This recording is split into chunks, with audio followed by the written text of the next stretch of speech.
beginner chainmail tutorial.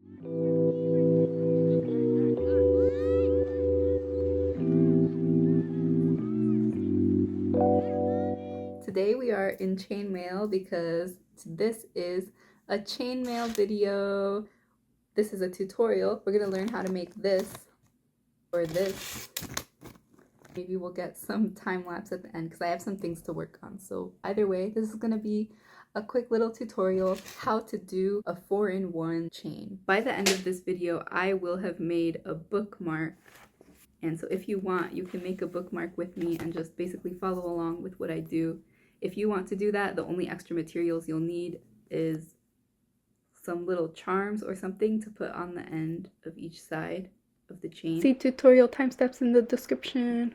But otherwise, if you just want to learn how to make the chain and use it to make something else that you want to make, then just follow along and disregard that part. Before we fully jump into this video, you might have noticed a little shirt change, and that is because I'm trying to do this in a way that does not get this video suppressed or banned, because that would defeat the entire point.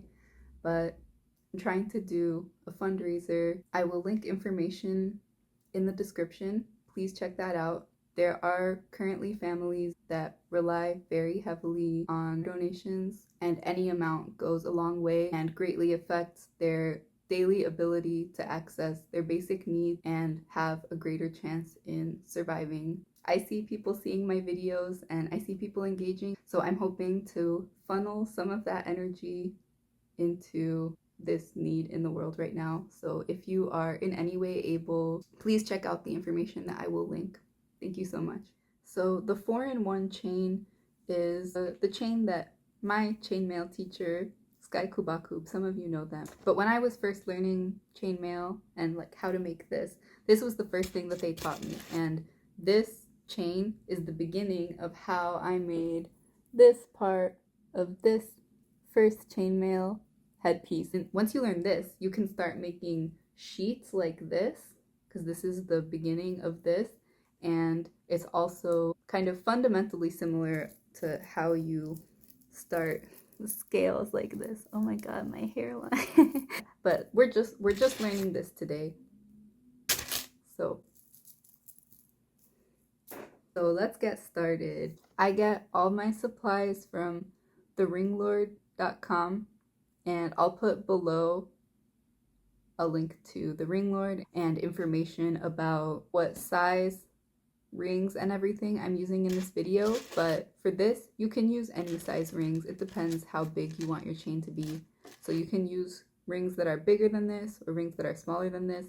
I have these rings because it's the same size rings that is needed for this size scale, but we're not doing scales today, so use any rings you want. You can use one color of rings like I have in this one. These are copper rings. Or you can use 2 colors of rings and have like one color going down the middle and then one color for the side rings, or mix it up however you want. So just for the purposes of this video, we're gonna make a chain that's kind of like this, that has one color in the middle and then another color for the rings on the side, just to make it easier to see and understand what's going on. But if you want to make a chain that's just one color, you can use the same color for all the rings, or you can even use different colors for the side rings. It's up to you. But today I'm going to use these seafoam green anodized rings and these lavender anodized aluminum rings. So the materials that you're going to need are jump rings, preferably saw cut, and 2 flat nose pliers. I have mismatched pliers. That might be not ideal for some people. For me, I don't care, but and my pliers are old, so don't mind the rust. But flat nosed pliers, that means that this part has like a flat grip, because they make pliers that have like a round thing, or they make like pliers that cut. They make lots of different types of pliers that I don't even know about. But for chainmail, we need flat-nosed pliers. There's a specific name for them that I forget, that I'll also put in the information in the description.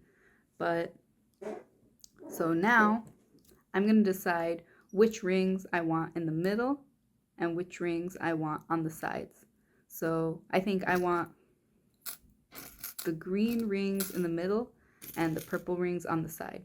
So what we're gonna do is the middle rings, we're gonna open them.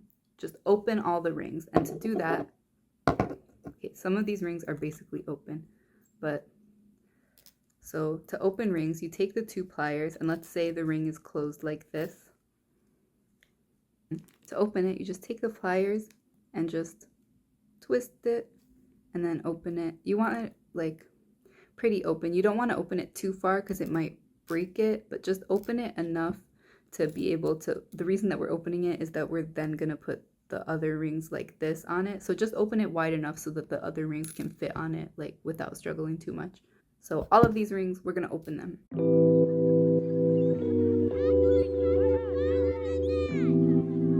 So all my green middle rings are open, and now the rings that will be on the side, we're going to close them. So to close a ring, it's a little bit trickier, and this takes some practice. This took me a little bit of time to learn how to properly close a ring. I wish this would focus better, man. So to close a ring, just move it back and forth kind of like this and gradually push the 2 sides closer to each other until the gap is closed. And this gap is even still a tiny bit open. I would do this maybe even a little bit better. But you don't want to you don't have to do it with excessive force. You just kind of wiggle it back and forth until it closes into place. And as you're wiggling it, just bring them closer to each other until it closes. And the better that you close this, the less problems your chainmail is going to have down the line, because naturally over time, especially if you're wearing your chainmail a lot, the rings will start to open a little bit. So it's just regular chainmail maintenance to just close them up a little better every once in a while, like after many years, you know. But yeah, so now I'm going to close all of these rings as best as I can.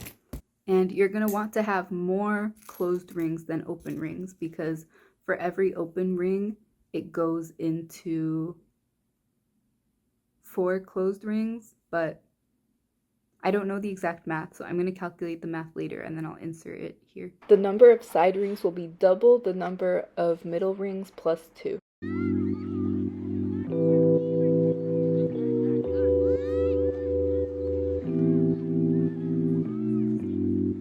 So now I have my open rings here and my closed rings here, and as you can see, I put down a little cloth, and that is a recommendation that I have. It's easier to pick up the rings with the pliers from cloth than it is from just a plain table or hard surface. And then if you accidentally drop the rings, the cloth stops them from bouncing around too much, because if you just drop them on a flat table, they will bounce everywhere and then you'll lose a bunch of rings on the floor, which I do either way, and I'm always looking for rings later, or I always randomly find rings when I'm cleaning, but this prevents that as much.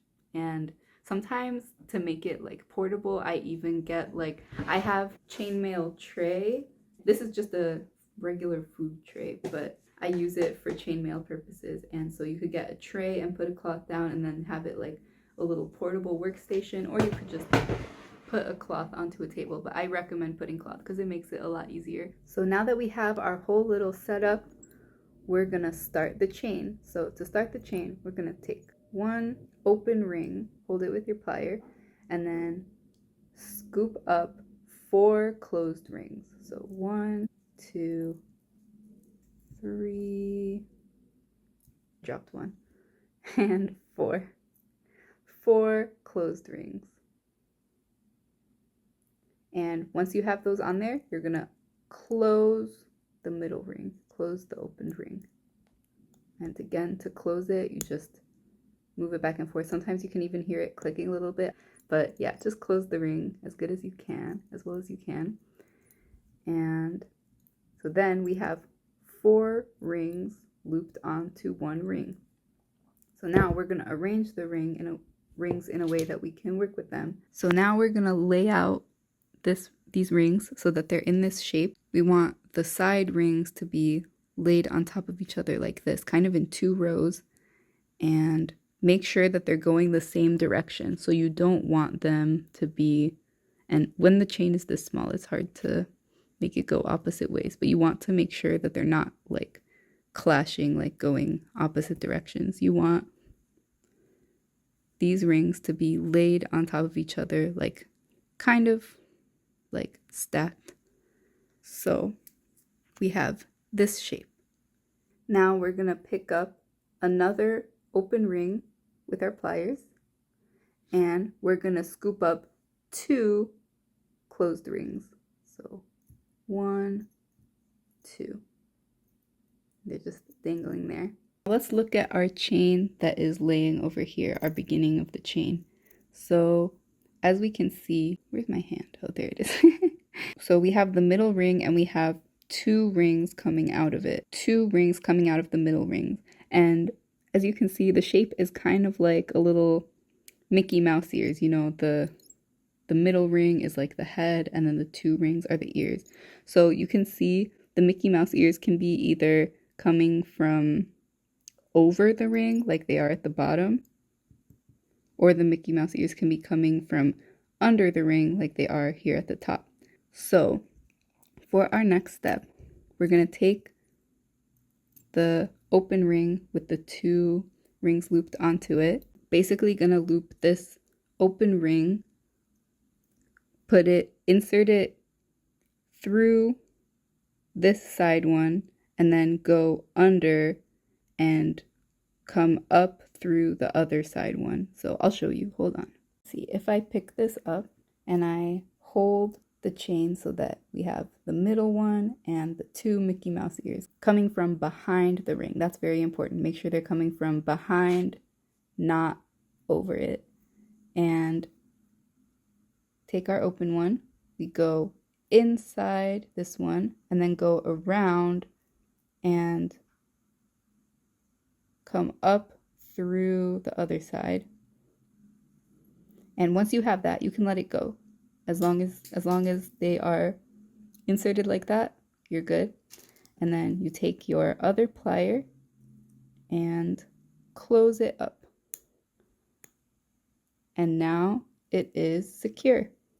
Now to continue this chain, we're basically just going to repeat this same process again and again until the chain gets longer and until it is as long as you want it. And so like I mentioned before, so when you hold the chain like this, you can see the Mickey Mouse ears on the bottom here are coming over the middle green ring. But we want to make sure that we're always working into the side where they're coming from under the middle ring. So let's continue for a little bit. So I'm holding my middle ring with the Mickey Mouse ears coming from behind it. I just call it that because that is how I was taught it, and I don't know a better way to describe it. So again, I'm going to take an open ring, pick up 1, 2, pick up 2 closed rings, and then go into the first side ring, come from behind, and then come up through the other side ring and close it. And again, we're gonna make sure that all the side rings are laying the same way. I'll show you what I mean by that when this gets a little bit longer, because it's a little bit hard to show it when it's so short right now. But so I have it like this.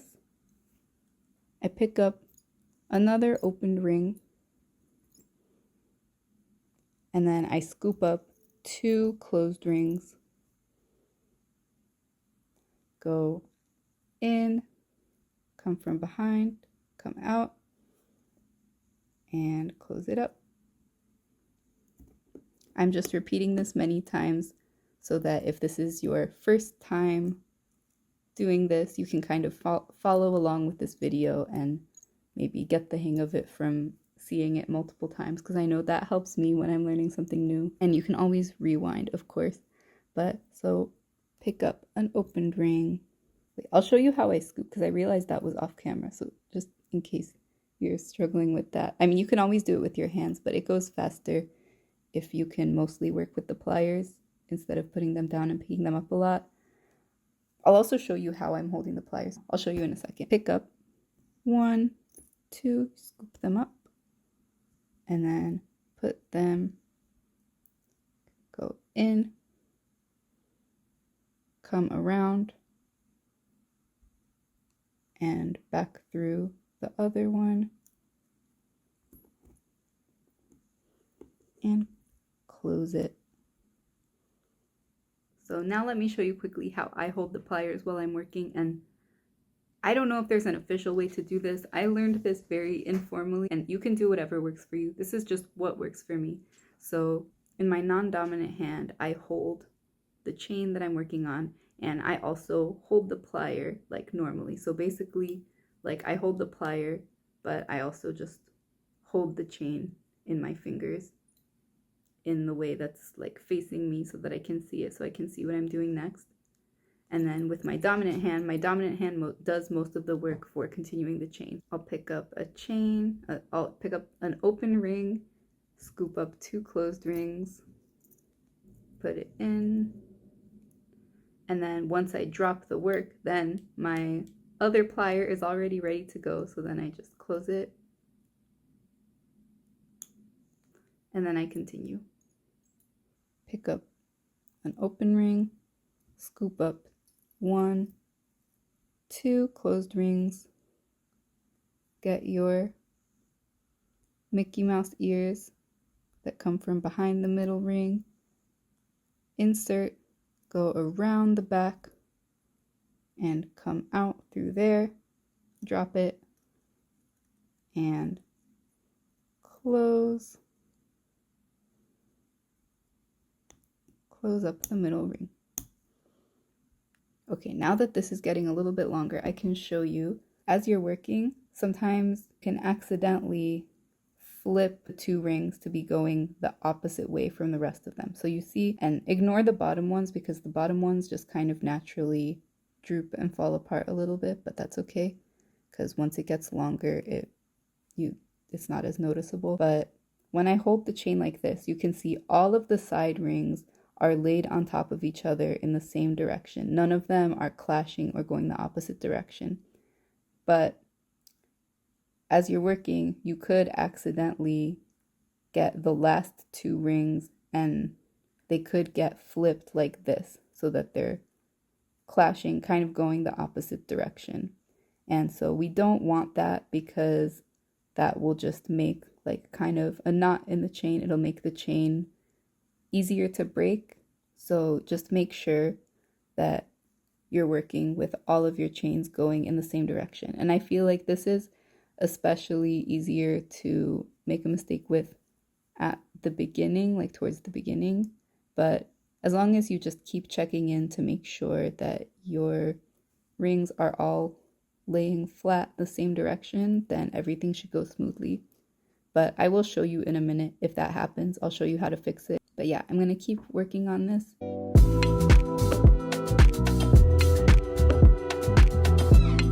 Now I'm going to make a mistake on purpose to show you how you can fix a mistake, because if you accidentally put it on the wrong way or accidentally don't have the rings going the same way, you don't have to start over. You can easily fix it. So I'll just show you how. So let's say I didn't notice that my rings were going the opposite direction from the rest of the rings, and I continued the chain like this. And let's pretend I didn't notice it and I continued from this point. So I'll do another one. And let's say I continue working like this. So now I have my chain, but right here in the place that I made the mistake, or the rings are kind of clashing. They're going in the opposite direction. And then if they want to lay like on each other, it kind of has to fold over like that, or it just makes a little bit of an awkward thing here. They're just clashing. It's hard to see from afar, but you can feel it if you pull on the chain. It's kind of like a kink in the chain.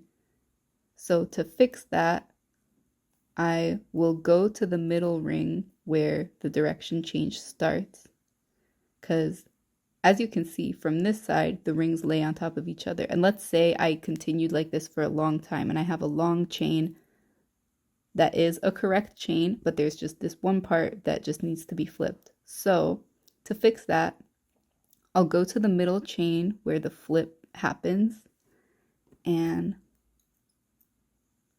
I'll find the opening of it. And so I'll open that middle chain and take it out. So now to fix it, I can just flip this around so that the Mickey Mouse ears, as we say, are going the right direction. And I'll just loop it back in, close it up, and now it is fixed. They are all going the same way, and I didn't have to redo any of the rest of the chain. So once you have that pattern down, it basically repeats until you decide that it's long enough. So I could be done now if I just wanted to make like a little keychain, like attach this to a keychain or something, or make like a kind of long earring. You could make it bracelet length. You could make it like choker length like I have here. You could make a longer necklace. You can make it however long you need. I decided that today I'm gonna make a bookmark, so I'm gonna make this bookmark length. If you want to make a bookmark with me, you can. I'm gonna use a book that I have as a reference to see if it's long enough to be a bookmark. This is just a book that I have. That's my favorite book, so that's why I'm using it. But yeah, so this has like a little ways to go, so I'm gonna continue.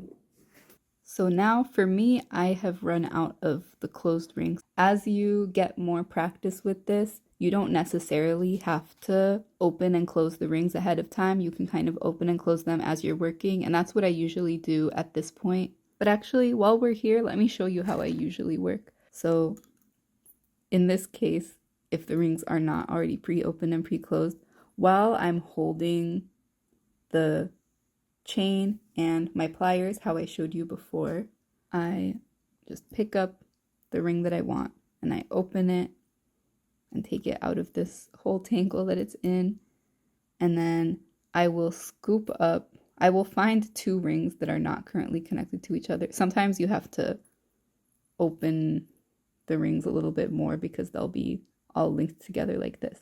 But I'll find two non-linked rings and I'll pick them up, or pick up one, pick up two, just like before, and then just like before, loop the rings in, close the middle one,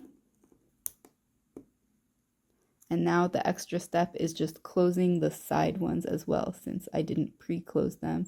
So now I'll just find the opening for this one and close it up, and I'll find the opening for the other one. There it is. And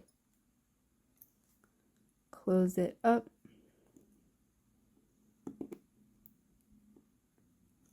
So if you want, you can close the side rings as you work. You don't have to pre-close them, but to make it a little bit easier and to make it fewer steps while you're just beginning and really learning how to get into the rhythm of it and everything, it's helpful to pre-close them. And sometimes I still even pre-close them because it makes it a little bit easier, but sometimes I just don't feel like pre-closing them.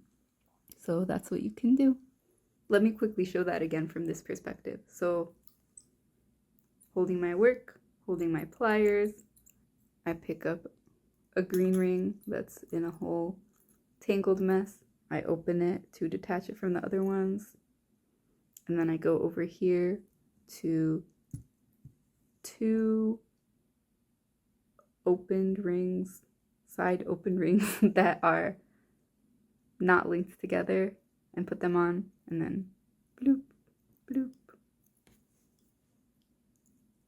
Close the middle ring and close the side rings.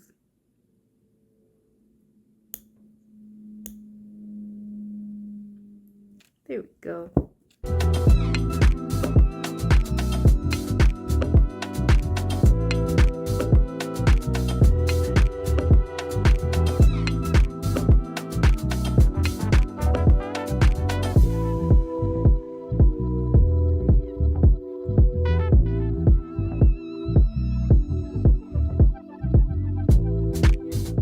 I had to stop filming for a few minutes. I had to put my phone to charge, but I have my chain and it is now bookmark length. It'll be like just long enough to be used as a bookmark. So, I mean, I could just use it as a bookmark as is, but to make it stay a little better, I'm going to use these little charms that I got. I'm going to use the charms as like little weights and kind of placeholders almost to keep the chain from falling like inside the book. So I think for the top, I'm going to use the bigger one so that it stops it from falling in better. So I have this little cat. So to put this cat charm on, I'm going to come to the top ring and I'm going to open it up, and I'm going to make sure that the side chains are on either side so they're not both going to one side so that the charm can be in the middle. I'm going to open it. Now I'm going to put this on here. Yes, I was worried it wasn't going to fit for a second. There we go. We got the little cat charm. Close it up. Cat charm at the top. And for the bottom, I'm going to put this little strawberry charm. And I'm going to do the same thing at the bottom. Just get the middle ring. Make sure the side rings are on either side of the opening. And open it up enough to fit the strawberry charm on. Then close it as well as I can. And there we go. Now it will hopefully be a functional bookmark. Got my book. Let's say I'm done reading. Put the chain inside. Nice and flat. And close it up. I have a little strawberry at the bottom and a cat up at the top. Oh my god, so cute. Ideally, this chain could be a little bit thinner. I just thought it was a cute idea. I don't know, but... And like I said, you can make these as long as you want. Choker length, bracelet length, anything. I believe this concludes our video for today. I'm editing. If you like this video, you can like it if you want to.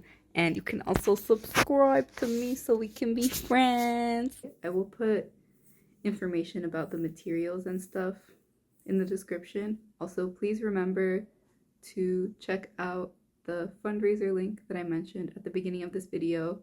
It will be the first thing in the description. Everything else will be under it. Thank you for watching, and I'll see you another time. Bye!